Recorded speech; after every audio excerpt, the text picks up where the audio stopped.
காதலிக்கும் நபரோட current feeling and energy என்ன, அவங்க என்ன ஃபீல் பண்ணுறாங்க, அவங்க எனர்ஜி என்ன மாதிரியான ரேஞ்சஸில் இருக்குது, நெகட்டிவ் சைடில் இருக்கா, பாசிட்டிவ் சைடில் இருக்கா, உங்களுடைய கரண்ட் ஃபீலிங் என்ன, உங்களோட 2 பேரோட லவ் லைஃபோட கரண்ட் ஃபீலிங் என்ன அப்படின்னு சொல்லி நம்ம இதில் கரண்ட் எனர்ஜி செக் பண்ணி பார்த்துடலாம். ஸோ உங்களுக்கு இது ரெசனேட் ஆகினா மட்டும் இந்த ரீடிங்கை பாருங்கள், இல்லைன்னா இந்த ரீடிங்கை நீங்கள் பார்க்க வேண்டாம் உங்களுக்கு கனெக்ட் ஆகலைன்னா. பிகாஸ் இது வந்து உங்களுக்கான ரீடிங்காக இருக்காது, அது உங்களுக்கு ரெசனேட் ஆகாது.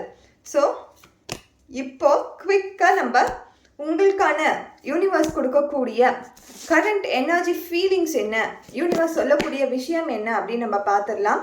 ஸோ ஃபஸ்ட்டு வந்திருக்கிறதே பார்த்தீங்கன்னா the lover card. So the lover card and star card இது ரெண்டுத்தையுமே நம்மளால் அப்படியே காட்ட முடியாது.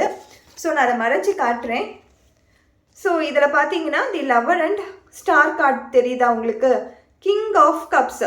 ஸோ தி லவர் கார்டு சொல்லும்பொழுது சூழ்நிலை எதுவாக வேணாலும் இருக்கட்டும், 2 பேருமே வந்து ஒரு கான்டாக்டில் தான் இருக்கீங்க, பட் ஷேரிங் நிறைய கிடையாது. டே டு டே லைஃப்பில் நடக்கிற விஷயங்கள் எதுவுமே ஷேர் பண்ணுறது கிடையாது.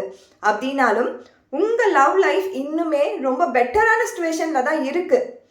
லவ் எனர்ஜி 2 பேருக்குள்ளேயுமே இருக்குது. உங்களுக்கு நீங்கள் ஏதாவது ஒரு சஜஷன் கேட்கணுன்னாலோ, நீங்கள் ஏதாவது ஒரு கஷ்டத்தில் இருக்கும் பொழுதோ உங்களுடைய பார்ட்னருக்கு அதுக்கு வலிக்க தான் செய்யுது. அது வந்து நம்ம இல்லைன்னு சொல்லவே முடியாது. அந்த எனர்ஜி இருக்குது, லவ் எனர்ஜி இருக்குது, 2 பேர்கிட்டையுமே இருக்குது.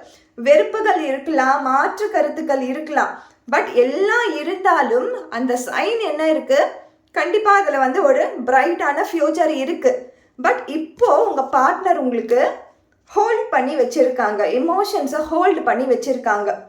அது அவங்களுடைய பர்சனல் விஷயங்களாக கூட இருக்கலாம். நம்ம ரொம்ப வந்து ஃபோர்ஸ் பண்ணி கேட்கக்கூடாது இல்லையா.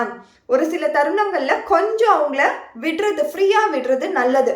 கொஞ்சம் நீங்கள் பிலீவ் பண்ணுங்கள், அவங்களுக்கு உங்கள் மேலே லவ் எனர்ஜி இருக்குது, லவ் வந்து இன்னுமே அலைவாக இருக்குது. ஸோ பிலீவ் பண்ணி கொஞ்சம் டைம் கொடுங்க, ஃபோர்ஸ் பண்ணாதீங்க. சொல்லுங்கள் என்னாச்சு, வேண்டாம், கொஞ்சம் டைம் கொடுங்க. அந்த ஹோல்டிங்லேருந்து அவங்க வெளியில் வரத்துக்கு இந்த யூனிவர்ஸ் வந்து கட்டாயம் உங்ககிட்ட தான் அவங்க ஷேர் பண்ண போகிறாங்க. என்ன நடந்துச்சு, எதற்காக அவங்க இப்போ இப்படி இருக்காங்க, எல்லாமே உங்ககிட்ட தான் சொல்ல போகிறாங்க. ஆனால் அதுக்குள்ளே உங்கள் மனசுக்குள்ளே நிறைய விஷயங்கள் வந்து வந்து வந்து வந்து போகும். அதெல்லாம் வேண்டாம். ஏன்னா இந்த எனர்ஜி பார்க்கும்போதே தெரியும் இதில் வந்து ஒரு லவ் லைஃப் இருக்குது உங்கள் 2 பேருக்குமே. ஸோ இது வந்து ரொம்ப பாசிட்டிவான ஒரு சைன் தான். கட்டாயம் உங்கள் லைஃப்பில் அந்த பர்சன் இருக்காங்க, பட் அவங்களுக்கு கொஞ்சம் டைம் கொடுங்க. தேங்க்யூ.